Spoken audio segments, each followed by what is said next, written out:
تو ایک بہت آسان ترکیب حضرت مولانا اشرف علی تھانوی رحمۃ اللہ علیہ نے، امام غزالی رحمۃ اللہ علیہ نے، بہت سارے اس طرح سے فقہا اور محدثین اور ائمہ اور علماء نے یہ بات لکھی ہے کہ آدمی جب اللہ پاک کے قریب ہونا چاہے تو اس کا آسان اور سہل راستہ یہ ہے کہ آدمی اپنی زندگی پر غور کرے اور یہ دیکھے کہ میری زندگی میں اس وقت کتنے ایسے گناہ ہیں جو بے لذت ہیں، جن کا نہ کوئی دنیاوی فائدہ نہ کوئی اخروی، تو نقصان ہے ہی ہے، دنیاوی بھی کوئی فائدہ نہیں ہے۔ کچھ گناہ ایسے ہیں کہ ایک گناہ ایسا بھی ہے، بے شمار گناہ ایسے بھی ہیں کہ جن کے بظاہر دنیا میں فوائد نظر آتے ہیں، دنیا میں مال کے فائدے نظر آتے ہیں، دنیا میں عزت کے فائدے نظر آتے ہیں، دنیا میں سامان کے فائدے نظر آتے ہیں ان گناہوں کی بدولت، لیکن کچھ ایسے گناہ بھی انسان کی زندگی میں ہوتے ہیں جو بالکل بے لذت گناہ ہوتے ہیں، جن کا کوئی فائدہ نہیں۔ راستے میں چلتے چلتے بد نظری اور بد نگاہی کا موقع آیا،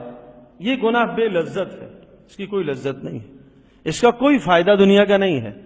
سوائے نقصان کے کوئی فائدہ نہیں ہے، اپنی عاقبت بھی برباد کرتا ہے، اپنا ایمان بھی برباد کرتا ہے۔ تو ایسے گناہ سے آدمی نگاہ کو نیچا کر لے،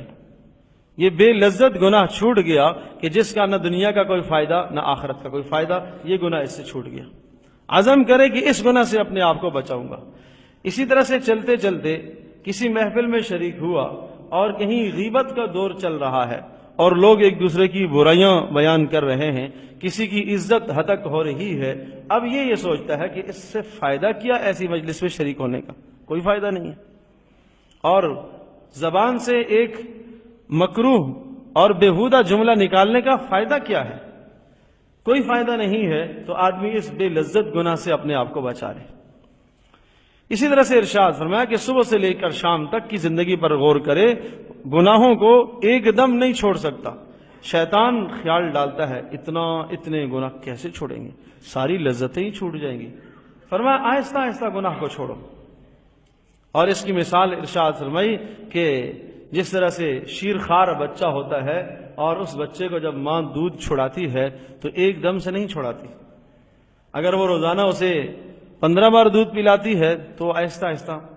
10 بار کرے گی، روزانہ ایک ایک کام کرے گی، اور بالآخر یہاں تک نوبت آ جاتی ہے کہ جب وہ بچہ مکمل دودھ چھوڑ دیتا ہے، اب اس کی ذرا سی بھی دودھ کی طرف رغبت نہیں ہوتی، اب اسے اگر دیا بھی جائے تو نہیں پیتا۔ آہستہ آہستہ اس پر محنت کی گئی ہے۔ تو میرے عزیز دوستوں اور بزرگوں، ہم بھی اپنی زندگی پر آہستہ آہستہ محنت کریں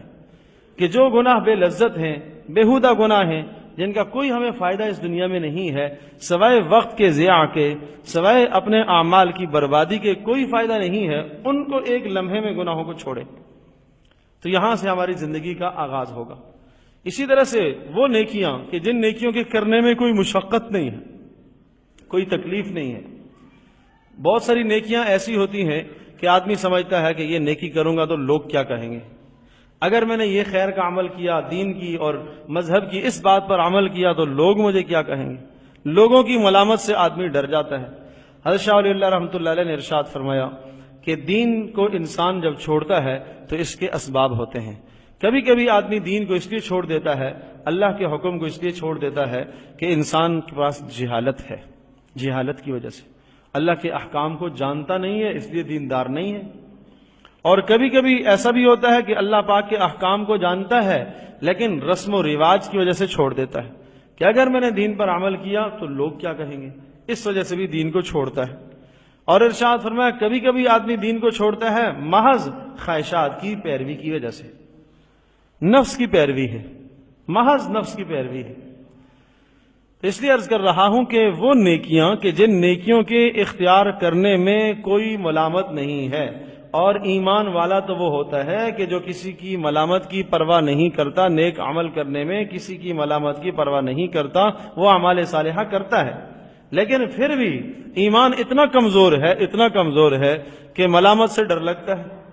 ماحول سے، معاشرے سے ڈر لگتا ہے۔ لیکن بہت ساری سنتیں ایسی ہیں اور بہت سارے دین کے احکام ایسے ہیں کہ جن میں کوئی تکلیف نہیں ہے، کوئی ملامت نہیں ہے۔ مسجد سے ایک آدمی باہر نکلتا ہے، اگر وہ سیدھے راستے کو چلے اور رسول پاک صلی اللہ علیہ وسلم کی اس مقدس سنت کو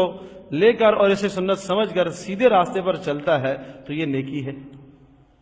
یہ نیکی ہے، یہ نیکی اس کو آگے بڑھائے گی، ایک نیکی دوسری نیکی کو کھینچے گی.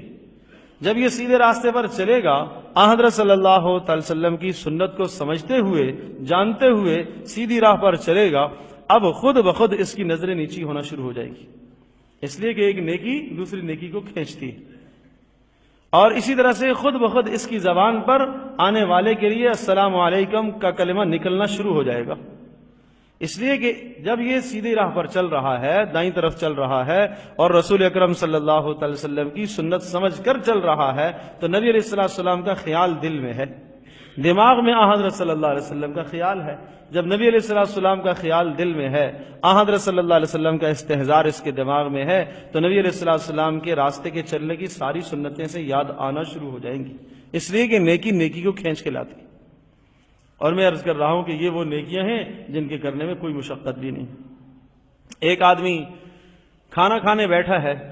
سوچے تو صحیح کہ اس موقع پر رسول پاک صلی اللہ علیہ وسلم کی کیا اعمال تھے، آپ علیہ السلام کی کیا سنتیں ہیں. ایک آدمی بازار میں داخل ہوتا ہے، وہ دیکھے کہ رسول پاک صلی اللہ علیہ وسلم کے بازار میں داخل ہونے کے کیا آداب تھے، کیا نیکیاں ہیں، کیا سنتیں ہیں. تو اس طرح سے آدمی آہستہ آہستہ ان نیکیوں پر جب چلنا شروع کرتا ہے تو نیکیوں سے اللہ پاک اسے آگے بڑھائیں گے، اس لیے کہ اللہ پاک کا فرمان ہے، اللہ کا فیصلہ ہے کہ جو شخص ہمارے پاس آنے کی محنت کرے گا ہم اس کے لیے راستے کھولیں گے. یہ تو اللہ کا وعدہ ہے. اور سنیے، آپ علیہ السلام نے اس کو اس طرح سے بیان فرمایا کہ اللہ تبارک و تعالیٰ ارشاد فرماتے ہیں کہ جب میرا بندہ میرے قریب ہونا چاہتا ہے اور اگر وہ ایک بالش بڑھ کر آتا ہے تو میں ایک ہاتھ اس کی طرف بڑھ کے جاتا ہوں، اور جب وہ ایک ہاتھ آتا ہے تو میں دو ہاتھ آتا ہوں، اور جب وہ دو ہاتھ آتا ہے تو میں اپنی باہوں کو بازوؤں کو پھیلا لیتا ہوں. اللہ پاک مثال سے پاک ہے، اللہ بازوؤں سے، اللہ ہاتھوں سے، ان تمام چیزوں سے پاک ہے، لیکن مثال دے کر ارشاد فرمایا. اس کی مثال یہ عرض کرو، چھوٹا معصوم بچہ ہے، جیسے ہی وہ چلنے کے قابل ہوتا ہے اور لڑکھڑاتے ہوئے جب چلتا ہے تو اسے اپنا باپ دور دیوار کے ساتھ کھڑا کرے اور اسے بلاتا ہے، اور جب وہ لڑکھڑانے لگتا ہے تو باپ دوڑ کے اسے اٹھا لیتا ہے. گرنے لگتا ہے، باپ اسے گرنے نہ دے، اسے دوڑ کر اٹھا لے. بالکل اسی طرح سے اللہ پاک کی مدد بندے کے ساتھ شامل حال ہو جاتی ہے. ایک بچہ جب مسکراتا ہوا اپنے باپ کی طرف قدم اٹھاتا ہے تو وہ باپ کو کتنا اچھا لگتا ہے. باپ کو چھوڑیے کسی کو بھی کتنا اچھا لگتا ہے کہ ایک چھوٹا معصوم بچہ ہے، وہ دوڑتا ہوا آپ کی طرف قدم اٹھائے گا، آپ کو کتنا اچھا لگے گا. تو اللہ تبارک و تعالیٰ تو باپ سے بھی زیادہ پیار کرنے والا ہے اپنی مخلوق سے. اللہ تبارک و تعالیٰ کو تو اپنے بندوں سے جو پیار ہے وہ ماؤں سے بھی زیادہ پیار ہے. تو جب بندہ اللہ پاک کی طرف چلتا ہے تو اب یہ حدیث کا معنی اور مفہوم سمجھنا آسان ہوا کہ جب بندہ اللہ پاک کی طرف ایک بالش آتا ہے تو اللہ پاک ایک ہاتھ آتا ہے، اور جب بندہ ایک ہاتھ آتا ہے اللہ دو ہاتھ آتا ہے، اور جب بندہ دو ہاتھ آتا ہے اللہ باہوں کو پھیلا لیتا ہے، اور جب بندہ چل کے آتا ہے اللہ فرماتے ہیں میں دوڑ کے آتا ہوں. سبحان اللہ.